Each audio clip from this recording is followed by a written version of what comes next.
Hello and welcome back. Today we are going to be discussing 3v3v3, and as the map here implies, we are going to be talking about the Divergences mod, which is a mod that is centered more around multiplayer and kind of breaks everything down into, for the most part, smaller countries or medium-sized countries, gets rid of a lot of smaller countries, and is more well-balanced for multiplayer, the normal multiplayer experience, not necessarily the 3v3v3 experience. We will, as the image to the right implies, we will be discussing a tier list for these kind of going into this week's game, which is going to be this Saturday at 9:30 or 9:45 PST. In that range, still not sure when it starts. We might have a couple of scheduling conflicts, but it's going to be in that range. In the AM PST, but we are going to be discussing kind of a preliminary tier list for these for the Divergences mod. Now, I'm not an expert in Divergences, so to that extent, my opinion on the tier list should be taken to some extent with a grain of salt, although I think I'm beginning to understand the 3v3v3 format, which I think is tremendously interesting, because you create a sort of tripedo balance, and the two weaker teams are incentivized to gang up on the stronger team, which makes for dynamic sort of play, and diplomacy and drafting tends to get balanced out as a result of this 3v3v3 dynamic. But moving into it, the only sort of, I'm not very confident with all of these rankings, but these are the rankings if I'm forced to rank the top 15. And the only one I'm particularly confident in their placement is I think Burgundy is the number one. Burgundy in particular has the strongest military at the start of the game. They have some subjects, or they have a subject kind of in the Sumatra agency, which they can annex at some point. They have colonization cranked and going. They have, they have a lot of resources. They can also hide their capital in Alsace, which is incredibly strong. And in a general sense, I think that this is the strongest pick early on, mainly because everyone else kind of feels a lot more middling. It's not, as a country, Burgundy is not as overwhelmingly powerful as vanilla, France is, for example. But there's just not that many powerful countries. Like, if we sort into here, there's only 4 GPs in the start of the game on Divergences, and there's a ton of major powers. And generally speaking, the power level is a lot more flat. But of all of them, I really do think Burgundy's the best. They have really, really strong tech at game start. If you look at their literacy, you can see that they stand out along with, Scandinavia, and I think that they are going to be an extremely strong pick. They have a solid GDP, a solid population, and I think that when you pick Burgundy, you will be able to guarantee that you have a more comfortable draft with your team, even if you pick some picks that are more growth-oriented. And so I think that they're really, really strong. And there's a lot of growth-oriented picks later on. And so, even if Burgundy is not going to have the greatest growth, remember, we're scoring by GDP growth, they will facilitate the growth of other countries in particular. And I think that they also start out with pretty good laws, if I'm not mistaken. Interventionism, per capita taxation, they don't need to kind of switch around stuff too much. They do have legacy slavery, but so they're going to be good on this front. Okay, on to the next one. This is one I am super not confident in my sort of placement for them, and that is the dual monarchy. If we sort, they're actually the number one GP.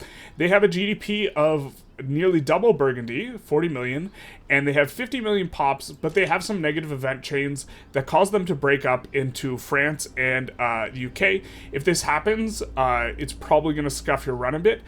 If we switch to them, we can kind of take a quick look at it, but I think having 50 million European pops is tremendous. Now, we will see we have the Anglo dilemma, and we can try and do this one, which I think this one might be a bit of a trap. I'm really not sure.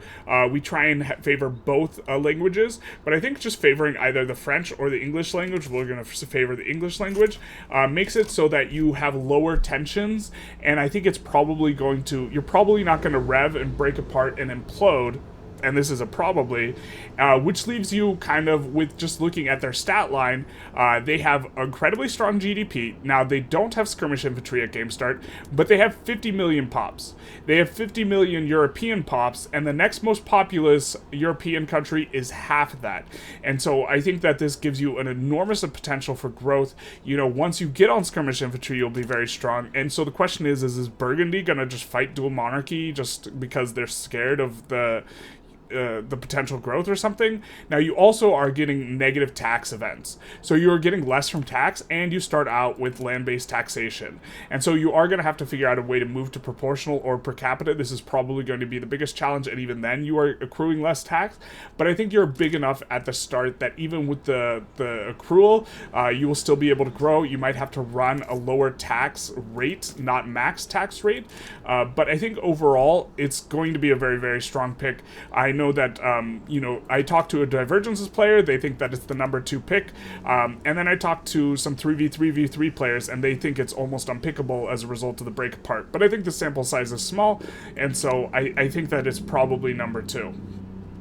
Next up, we have Japan, which is a bit of an interesting one. Japan actually has middling tech. If you look at their literacy, generally literacy is a pretty good indicator of what tech you start with, but we can swap on over to Japan, but they do not have normal Japan start tech. They start out with a subject, and they also, which gives them, both paying out them money, which is not the biggest, it's only 700, but it's going to give them more potentials up here, and they have really good expansion routes into Korea and into here. Kind of going for gold, although you can kind of expand wherever you want, but they have a whopping 30 million pops, which is the main attraction here, is they have decent tech and 30 million pops here. If you take a look, the next all the countries that are more populous than Japan have really bad tech, with the exception of the dual monarchy. Sorry about that. But Japan having, decent tech, they're not the most spectacular tech-wise, but they have a solid tech, right? They are looking like kind of a normal, more Eastern European type country in regards to their starting technology. And the fact that they can get recognized instantly. They start out unrecognized, but you just Dow on, if you have an ally who is a great power, you just Dow on them and then back down, and you get yourself, your recognition status. So you can think of them as being recognized from the game start. They have decent tech, and so they're going to be quite strong, and they're going to be able to make moves, it's just starting from the very beginning. Next up, we have Bohemia, and this one was a little bit weird to rank between Bohemia and Scandinavia. I think Scandinavia is stronger at the start. You see that they have 15 mil population, 16 mil GDP, and here you see 15 mil population. Population's pretty important, but much smaller GDP, so you're not as developed yet, but you have some of the best resources here in Silesia, which is going to be actually pretty hard for someone to come in on. You have very good growth potential, and in particular, you have unification potential, to form the Belgian Confederation, I think it's called, which is kind of like a big North German federation. And as we've seen, the ability to form nations is going to be a very good opportunity for GDP growth. And so Bohemia has this potential. Scandinavia does not. They both have skirmish infantry at game start, which is pretty important. But I think I rate Bohemia a little bit higher than Scandinavia, mainly because they have this growth potential off of a unification that Scandinavia does not. That said, Scandinavia is going to be the next pick, which is, they have a decent GDP, decent population, and if we take a look at literacy, they have the highest starting literacy in the game by a large margin, and so this is going to give them actually the unique opportunity to push for techs faster. Notice Burgundy also has relatively high, and so does Bohemia in terms of literacy, so their research speed, if they build up to their literacy cap, is going to be quite fast, and so they will be able to push ahead for tech.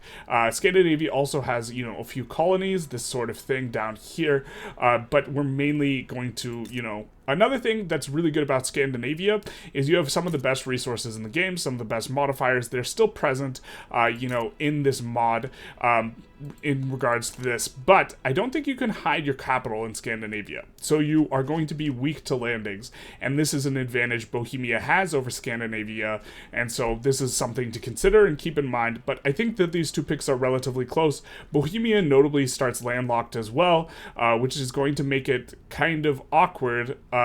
If you have Bohemia and Scandinavia, this will probably be a good pairing because you can give Bohemia sea access, but otherwise, Bohemia will not be able to help out their team as much at game start, being able to get their strong skirmish infantry out, and so maybe this makes Bohemia worse as a pick.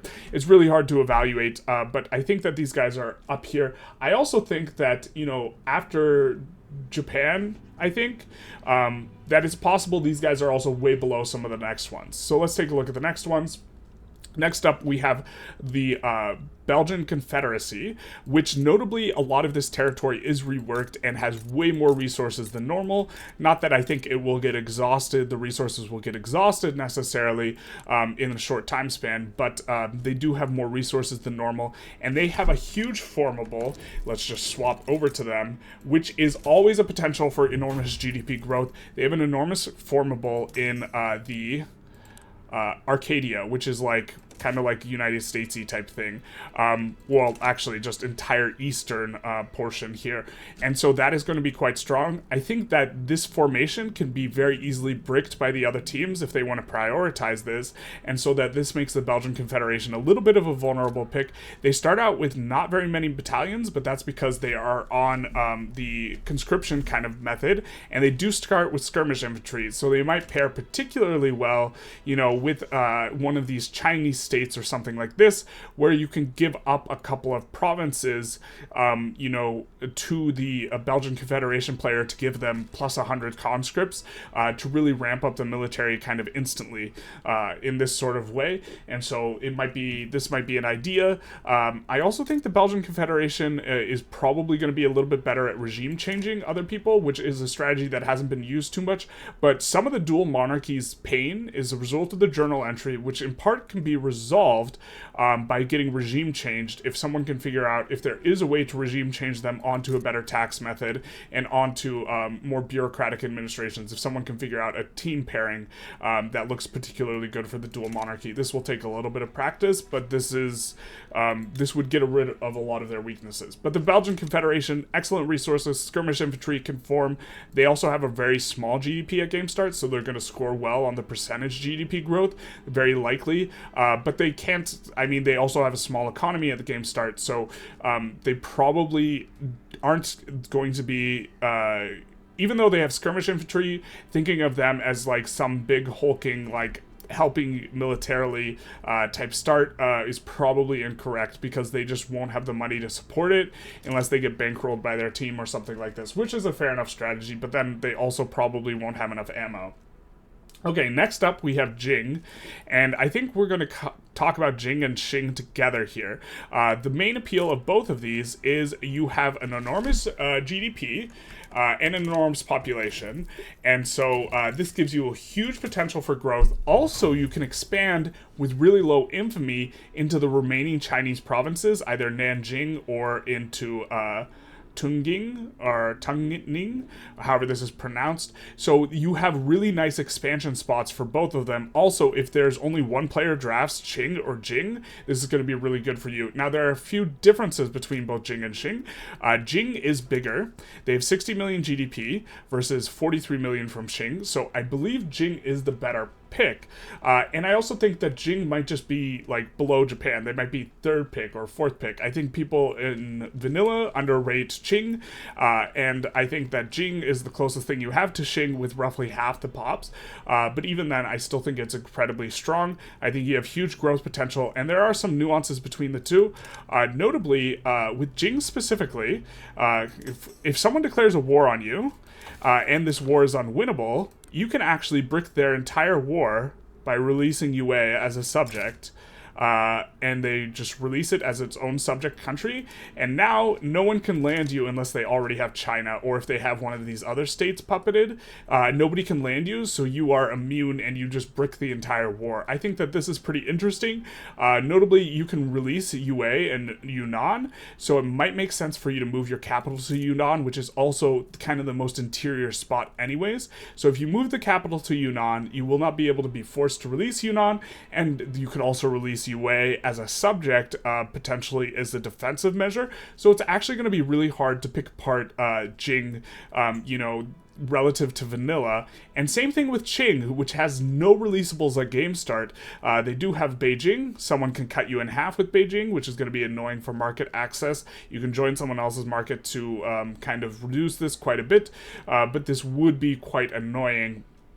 But I'm not sure which is better of the two. I think Qing has a little bit better military at the start, but Jing has way more growth potential. And you're picking this pick for the growth potential, more so than which one could 1v1 the other one. If you notice, so I just think that Jing is probably better. You do have this one trick where you can brick one war. This will only break the first war because the second war Yue will get called in, but this is a neat little trick. This on top of, moving the capital to Yunnan so that you cannot release Yunnan, I think is going to, and also because it's going to take a long slog through mountainous terrain to get there. It's a very safe capital. I think this is going to make Jing and Qing much less, they're going to have much less of the weaknesses that the vanilla versions of these have, and a lot of the same strengths. Again, these guys are unrecognized, but they can get recognition easily as long as you have a GP ally on your team. And so this is going to be good. All right, next up we have Spain and Aragon, which I think are worth talking about together. Both can form Iberia if they manage to subjugate the other one, which seems like a little bit of a stretch, but there are, prestige games you could play. You can have one teammate humiliate and the other teammate subjugate, something like this. Maybe there's a way you can, subjugate one or the other. If this is the case, both these picks are going to be potentially a lot stronger, because if you can just form Iberia, if the game goes long enough, generally most of the games have gone 10 years. If they go 16 years, you will have enough time to get pan-nationalism so that you can form Iberia. And so if you can form Iberia and completely annex one or the other, this is going to be huge. Let's just take a look at, prestige as both of these guys. Spain has 10, they both have the same GDP, and they both have very similar populations. Spain has better subjects, and so this is why I ranked Spain a little bit higher. But Aragon actually has more flexible sort of pathways towards expansion, where they can either try and form Iberia by subjugating all of this. Notably, Castile is also releasable out of Spain, so this is a little bit uncomfortable. Or they can form Aragon, Italy, which might be a good expansion plan or a backup expansion plan. I think Iberia is probably the better formation for expanding your GDP if no one picks Spain. But if someone picks Spain and you have Aragon, then you just go and try and form Aragon, Italy. And this, as we've seen, unifications in general are incredibly strong for expanding the GDP. Now, these are minor unifications, so you kind of just need to take all the stuff. You can't do it customs union-wise. But this is going to be a nice way to expand for both of these. When I talked to a Divergences player, they thought I was generally underrating Aragon, so take that as you will. They have like the same pop and the same like GDP, so the fact that Aragon has a stronger military or weaker military at the start, you can just build more battalions, you know what I mean? They have around a similar sort of thing, but Spain is going to have more income from subjects, and it's assumed that you win this war, but you do have to fight a war at the very start, so that is a disadvantage. But they are going to be making around, I think, 10k from their subjects, whereas Aragon doesn't get this. And so, something like this. I think Spain annexing Aragon is pretty strong, but if someone picks Aragon, it's going to be hard for you to do that. Next up, we have the Ottomans, which look like they're kneecapped relative to vanilla, and of course, they are in some sense, but most of the countries are kneecapped, so it's really not that big a deal. And they also have some very unique things going on, because there are a few unique buildings that give minting, like 2k minting here, and, 5k minting here, and also, let's see, where is it? There's another one in here, I swear. 5k minting in Jerusalem. Now, there aren't a tremendous amount of these buildings. I am not certain I have accounted for all of them. I know there's one more over here that gives minting that's going to be pretty strong. But the Ottomans have access. This starts out as a subject. This you have claims on, and you probably dow day one to make sure no one else takes Baghdad. But you have the potential to be getting 12k through, these minting of these things. Also, minting is modified, by technology, so it's not just 12k. Sometimes it's more than 12k. If we come in here, like for example with stock exchange, or no, not currency standards rather, per capita taxation, which is the one that gives, is it just banking? Okay, we get minting.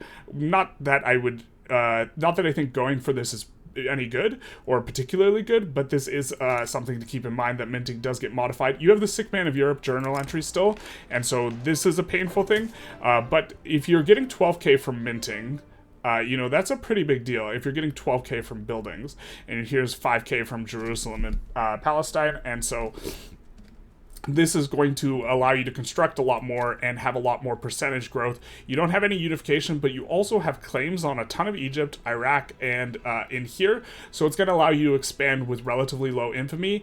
And your tech is kind of in a similar spot as Japan's, where it's like, it's not tremendous, but it's like, it's decent. It's actually worse than Japan's, it looks like. You're in a decent place. Next, we're going to talk about Novgorod, which actually has a unique sort of event at the start, or a journal entry that prevents you from declaring wars. But I think that there's probably, you would need to practice this beforehand. I believe there is a way, wait, we tried to swap over it. Let's swap. There is a way to brick most of the negative effects of this. So this will give you an event chain, and we take a look, it's going to have a bunch of negative stuff, and it's also going to prevent us from declaring wars, which this is pretty big deal. But we have to do, I think, 3 of these reforms. Let's see, we have to complete 3 reforms. One of them is abolishing serfdom. We can get this if we get someone to regime change us, an ally to regime change. So I think the context of Novgorod is you're getting an ally to regime change you. This is the context, and you have to figure out what allies work with Novgorod, and do this sort of thing. Novgorod's probably your last pick, but the big thing about this is you can form Russia here, and so this is going to be a big deal. There's a ton of really good resources here. There's a ton of pops. You kind of look like a normal start Russia after this, and you are going to have enormous percentage GDP growth, because if we sort by GDP, you start out with 2.5, my guy. We have to scroll down to find Novgorod. But let's continue on. Talking about, these journal entries real quick. Serfdom. You can get rid of this if you get enforced on a regime change. Let's see. I don't think this is one of the easy ones to get. We just have to get rid of natural supremacy. Is this it? We'll resolve the Uralic petition. Okay, well, I don't know what the local flavor is on that. So let's just skip that one. For reform the bureaucracy, you have to get off of hereditary and land-based taxation. Again, something you can get if you can get 1 or 2 allies to regime change you. And then here, you have to have a university that's level 3 and increase the literacy rate. That's going to take a little while, and also get private schools. But centralized Novgorod, just getting it to level 7 in the urban center, that just requires getting 700 urbanization, and that's pretty easy. You just build tall in Novgorod, and here we have 3 of these, that one of them you're just going to have to construct a lot, and then reform this, and suddenly you can declare wars again. You get rid of this negative sort of malice or this event chain, and so okay, and then what's the next plan? Well, you have major unification for Russia, and this will be a ton of growth. You'll have a decent sized population. Now, obviously, I don't think this is like a 1st, 2nd, 3rd, 5th, whatever type pick, but later on, it might be good enough for a 9th pick.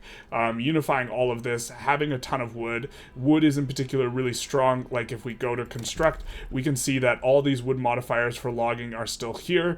Most of the stuff as far as resources are the same. There's a couple of differences. There's way more resources in, what is the Belgian Confederation, and there's also notably the resources in Australia are really good as well, in a general sense. They get agriculture, and they get construction efficiency. There's gold here. There's a lot more arable land here, and so this land is much more valuable, but other than that, it's relatively close to vanilla. And Russian land is just really good in general, and in general, you also like get a huge amount of GDP growth from these unification things. So unification candidates are preferred, which is why I think Bohemia's the main reason Bohemia is scoring higher than Scandinavia on here. But I think that this is potential. Speaking of unifications, there is some buffs to what I was looking over. It seems that they buffed some of the land here in Lotharingia, or South America in general. So if we go to construct, we will see fewer malices to construction here, specifically here and here in South America. And this is good if you want to play South American. Also, because construction is one of the reasons that these guys kind of fall behind. You have like basically none here in Lotharingia, and you have a unification potential where you can form America, and I think that this is the best South American unification, and so I think that this one's reasonable. You start out with a pretty small GDP. You're expecting to get these guys. It's not like these guys, folding these guys in, will have a huge GDP growth. Taking one Chinese province would be better, but you kind of have a lot of growth potential after this. You're going to get to colonize this. This stuff, I think, does have malaria, which is different than, normal, but this is, I think that this might be reasonable. Inca are also kind of interesting because they start off with command economy. If anyone can figure out, I just think that they're too backward and too small at the start for this to be good, but it's another South American country that's worth noting because it's interesting. Next up, we have Poland, which can't declare wars, and I'm uncertain exactly how you resolve this, because I don't know the local flavor, nor do I know exactly what you can form, but these resources are relatively good. You do have this event where it's going to give you, I guess your guy needs to die. It's going to have some negative effects. I don't know how to resolve this. I haven't played this flavor. I'm not certain of this at all. My understanding is it's a pretty big negative. But if you can, kind of pull in some nation formation, you can form Poland, Lithuania. This is going to be a pretty big annex. It's going to be a lot of territory that you gain, or a decent chunk. And I think that they, their GDP, their starting GDP is not too bad. If you hover over pops, they have a decent amount of pops, and you just know that they're going to incorporate the rest of this kind of relatively well. I think they have some of the Russian tundra or logging provinces, which is actually really good because this is good for jump starting your economy early on. I think they're in Poland, or okay, you got one province with it in Poland here, but it's got, 13 logging camps. I guess that's okay.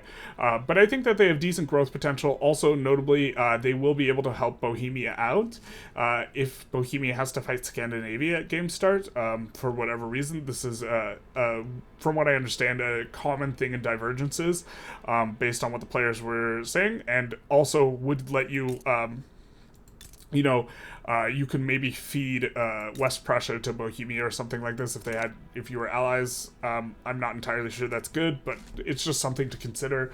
I think Poland is, I would not hate a Poland pick, but again, with all of these picks, really not super confident in them. And finally, we have the Mughal Empire. Now, I practiced a little bit with the Mughal Empire last week. I was not loving it. If we take a look, the Mughal Empire is kind of like, you think of them like China a little bit, right?